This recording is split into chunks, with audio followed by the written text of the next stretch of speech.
rekan-rekan ASN. Selamat datang di podcast Opsi, obrolan pemasyarakatan masa kini. Bersama saya Muhammad Rahman. Hari ini kita akan membedah topik yang sangat krusial, yaitu bagaimana core value berakhlak menjadi motor penggerak reformasi birokrasi di instansi kita, Kemen IMIPAS. Hari ini saya tidak sendiri karena sudah ada teman-teman saya yang bergabung di layar Zoom. Kita adalah tim yang hebat dari kelompok 1 Angkatan 37. Ada Mas Jody, Mas Firja, Mas Firman, dan Mas Jose. Halo semuanya, apa kabar? Sudah siap untuk diskusi hari ini? Halo Mas Halo Mas Rahman, Halo Rahman, Mas Halo Mas Rahman, Rahmat, siap. Alhamdulillah siap. sehat dan Alhamdulillah semangat. sehat dan Sehat dan semangat. semangat. Luar biasa. Oke, rekan-rekan, mari kita langsung bedah satu persatu nilai berakhlak dan kaitannya dengan reformasi birokrasi di lapas kita. Kita mulai dari nilai yang pertama, yaitu berorientasi pelayanan. Kalau bicara reformasi birokrasi, tolak ukur utamanya kan kepuasan masyarakat terhadap pelayanan kita. Bagaimana menurut pandangan Mas Jody dan Mas Tirja mengenai hal tersebut? Menurut saya nih Mas Rahman, esensi utama reformasi birokrasi itu kan meruntuhkan stigma birokrasi yang kaku nih. Kalau di lapas itu kan kita biasanya mewujudkannya dengan memberikan pelayanan kunjungan tatap muka nih, atau titipan barang yang ramah, lewat penerapan budaya 5S.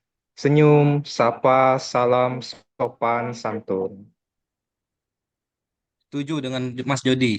Menambahkan sedikit, pelayanan itu juga harus solutif dan adil.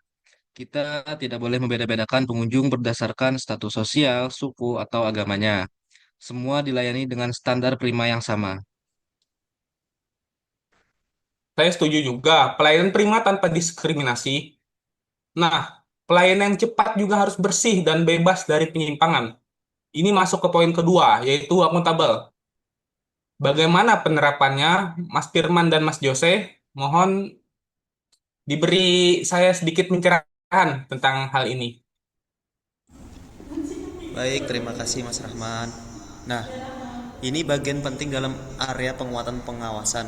Reformasi birokrasi, Mas Rahman. Akuntabel di lapas berarti kita wajib berintegrasi tinggi. Contoh konkretnya, saat petugas pengamanan melakukan penggeledahan barang titipan, kita harus jujur, cermat, dan tegas menolak segala bentuk pungli dan gratifikasi. Begitu Mas Rahman. Nah, betul itu Mas Firman. Selain integritas terhadap uang, akuntabel itu juga soal bertanggung jawab pada sarana kerja milik negara, seperti mematikan komputer, printer, dan AC di ruang staf jika sudah selesai jam dinas. Adalah tindakan akuntabel yang nyata untuk efisiensi anggaran negara. Baik, baik, baik. Berarti birokrasi yang bersih lahir dari ASN yang akuntabel. Tapi instansi kita juga butuh aparatur yang cerdas agar birokrasi kita unggul. Lalu, bagaimana kita menerapkan nilai kompeten di lapas tersebut? Tantangan hukum dan pemasyarakatan saat ini kan bergerak sangat dinamis, Mas Rahman. Kompeten itu kan mewajibkan kita nih sebagai CPNS tuh untuk terus belajar, rajin membaca regulasi terbaru, agar kualitas kerja yang kita berikan kepada institusi itu selalu yang terbaik. Betul apa yang Mas Jody bilang tadi, dan menariknya, di poin kompeten ini kita juga dituntut untuk saling membantu orang lain belajar. Jadi, kalau ada rekan kerja atau senior yang kesulitan menggunakan aplikasi dinas berbasis IT, kita yang muda lah yang harus siap mendampingi dan berbagi ilmu. Begitu, Mas Rahman. Nah, kalau begitu, tindakan saling membantu yang tadi Mas Firman dan Mas Jody sebutkan sebenarnya sudah selaras juga dengan nilai selanjutnya, yaitu harmonis. Bagaimana keharmonisan ini mendukung jalannya reformasi di lingkungan kerja kita, yaitu di lembaga pemasyarakatan? Dampaknya sangat besar, Mas Rahman. Lapas adalah lingkungan yang tingkat stres kerjanya cukup tinggi. Kalau antar petugasnya harmonis, kompak, dan saling mendukung tanpa ada sekat senior maupun junior. Suasana kerja jadi nyaman, pelayanan ke masyarakat pun jadi lebih ikhlas. Betul sekali, Mas. Keharmonisan itu juga harus kita salurkan kepada warga binaan pemasyarakatan. Memperlakukan dan membina mereka secara humanis dan adil adalah kunci utama menjaga stabilitas keamanan di dalam lapas kita. Mantap sekali. Keharmonisan internal melahirkan kekuatan institusi. Sekarang kita geser ke nilai loyal. Di era keterbukaan informasi ini, bagaimana teman-teman sekalian memandang loyalitas kita sebagai aparatur sipil negara? Kalau menurut saya Mas Rahman, loyal di era reformasi birokrasi ini erat kaitannya dengan menjaga nama baik instansi. Kita harus bijak bermedia sosial tentunya, tidak menyebarkan informasi sensitif kantor, dan selalu berfokus mengunggah prestasi atau berita positif dari lapas kita. Saya sepakat nih dengan Mas Firman nih. Loyal itu kan juga berarti dedikasi pada tugas ya. Ketika organisasi atau pimpinan membutuhkan kita untuk menyelesaikan draft laporan penting yang mendesak, kita harus tentu bisa loyal untuk menyelesaikannya dengan tuntas, meskipun harus mengorbankan waktu di luar jam kerja reguler kita. Memang luar biasa dedikasi Mas Jody dan Mas Firman ini. Lalu bagaimana kita berbicara mengenai draft laporan? Reformasi birokrasi menuntut kita untuk adaptif, terutama terhadap digitalisasi birokrasi. Bagaimana tanggapan Mas Firja dan Mas Jose untuk hal ini?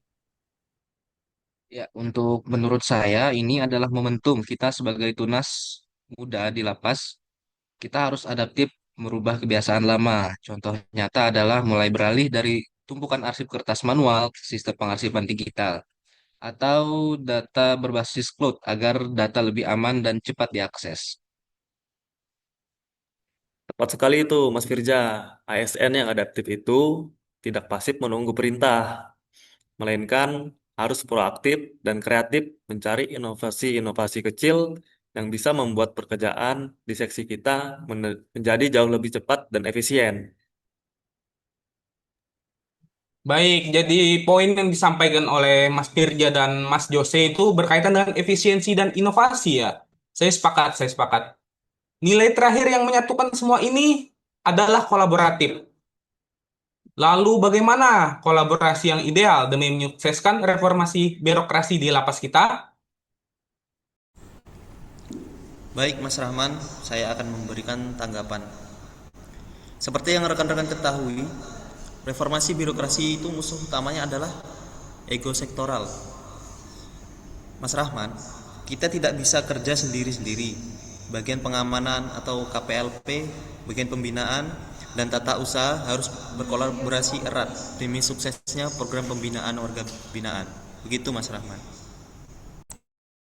Nah, betul banget tuh kata Mas Firman. Kolaborasi itu juga harus meluas ke eksternal.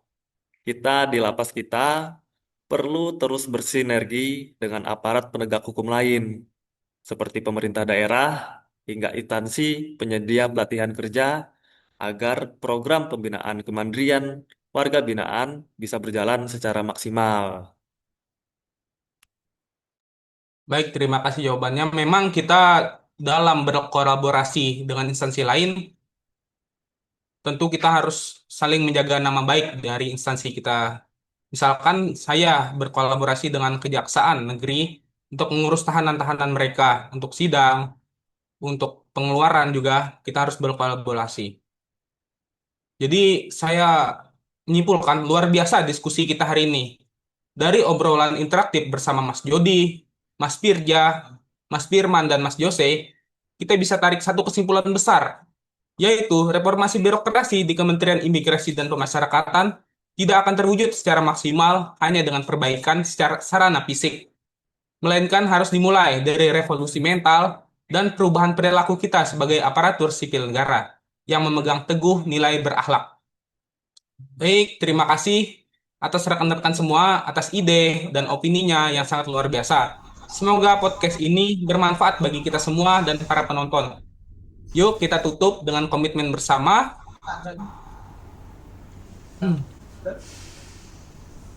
Kami ASN Kami Kementerian ASN Imigrasi Kementerian dan Imigrasi Kementerian dan Pemasyarakatan Imigrasi dan Pemasyarakatan Pemasyarakatan Melayani bangga bangga melayani melayani bangsa. bangsa. bangsa. berakhlak, berakhlak, nyata nyata dalam dalam nyata tindakan. dalam tindakan, Tindakan. lapas kita pasti. pasti. Pasti. Baik, sekian untuk obrolan pemasyarakatan saat ini. Terima kasih atas semua rekan-rekan sekalian atas waktu dan kesempatannya. Saya tutup. Billahi fisabilil haq. Wassalamualaikum warahmatullahi wabarakatuh. Salam Mas Waalaikumsalam. Rahman, Waalaikumsalam Waalaikumsalam. warahmatullahi wabarakatuh.